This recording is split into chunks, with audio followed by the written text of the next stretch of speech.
ولادت کے تعلق سے میں چاہوں گی کہ آپ کرام فرمائیے اور ابتدائی مشاغل پر روشنی ڈالیے۔ شکریہ ندا۔ حضرت عمر بن خطاب رضی اللہ تعالیٰ عنہ آپ سخی ہیں، آپ عادل ہیں، آپ بہادر ہیں، آپ پاکیزہ ہیں، آپ متقی ہیں، اور بہت ساری قرآنی آیات کا نزول آپ کی رائے کی تائید میں ہوا۔ آپ ہدایت کا نور ہیں اور تقوی کی منزل ہیں۔ آپ نے امن کا پرچم لہرایا اور انصاف کا بول بالا کیا، اور آپ آقا علیہ الصلوۃ والسلام کے جانثار ساتھی ہیں ندا۔ اور جب ہم یہ بات کہتے ہیں تو بہت سے فضائل و مناقب آپ کی شخصیت کے ساتھ خود بخود جڑ جاتے ہیں، کنیکٹ ہو جاتے ہیں۔ آپ نے بات کی ان کی ولادت باسعادت کے حوالے سے، تو عام الفیل کے تقریباً 13 سال بعد آپ کی ولادت باسعادت ہوتی ہے۔ آپ مکہ میں پیدا ہوئے، آپ کا بچپن، آپ کا لڑکپن، آپ کے جوانی کے ایام وہاں گزرے، اور آپ چونکہ جیسے ہم نے جانا قبیلہ بنو عدی سے آپ کا تعلق تھا، تو اس قبیلے کے جو لوگ تھے ندا وہ فہم و فراست، دور اندیشی، معاملہ فہمی میں اپنی مثال آپ تھے۔ تو یہ تمام تر کیریکٹرسٹکس عمر فاروق اعظم رضی اللہ تعالیٰ عنہ کی شخصیت میں ہمیں خاص طور پر یہ خصوصیات نظر آتی ہیں۔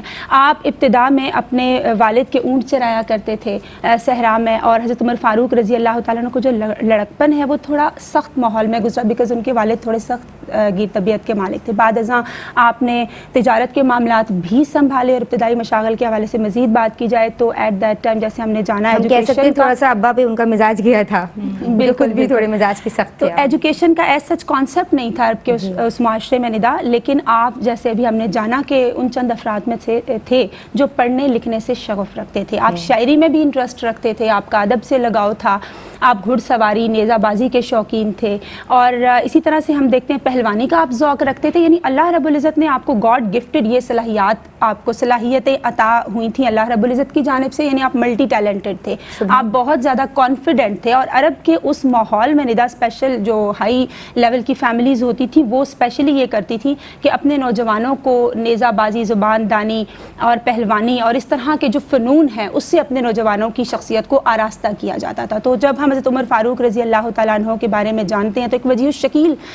شخصیت ہمارے سامنے آ جاتی ہے ندا۔ آپ کو گھڑ سواری کا بہت شوق تھا۔ اسی طرح سے ہم دیکھتے ہیں علامہ ابن حجر اسقلانی رضی اللہ تعالیٰ عنہ بیان فرماتے ہیں کہ آپ تیز دوڑتے ہوئے گھوڑے پر سوار ہو جایا کرتے تھے، اور اتنا آپ کو کمال حاصل تھا۔ اور ہم یہ بھی ہماری اسٹڈیز میں آتا ہے ندا کہ جب آپ تیز دوڑتے گھوڑے پر سوار ہوتے تھے تو اس کی رفتار جتنی بھی ہوتی تھی آپ سٹل رہتے تھے، آپ کا جسم متحرک نہیں ہوتا تھا ندا۔ اور پہلوانی کا آپ کو اس قدر ذوق تھا ندا، پہلے تو میں یہ بھی بتاتی چلوں آپ حاضر دماغ تھے، ٹھیک ہے، حاضر جواب جسے کہا جاتا ہے، اور شعر کا جواب شعر سے دینا آپ کی شخصیت کا ایک اہم خاصا نظر آتا ہے۔ اور پہلوانی کا ذوق اس طرح سے، ایک مرتبہ آپ کے دوستوں نے آپ کو کہا کہ فلاں شخص یا ایک پہلوان بہت زیادہ ایکٹیو تھا ندا، تو آپ کے دوستوں نے کہا کہ اس نے چیلنج کیا، آپ اس کے چیلنج کو قبول کریں۔ آپ نے چیلنج کو قبول کیا، پھر اس کو آپ نے ناقابل یقین شکست دی، ایک ڈیفیٹ دی، اور بعد ازاں جب دوبارہ آپ سے کہا گیا تو آپ نے انکار کیا کہ نہیں، اب اس کو ڈس رسپیکٹ میں فیل نہیں کرانا چاہتا، اس کی عزت نفس کو مجروح نہیں کرنا چاہتا۔ تو نفس پہ کتنا خوبصورت آپ کی کمانڈ ہے اور آپ کا کنٹرول ندا ہمیں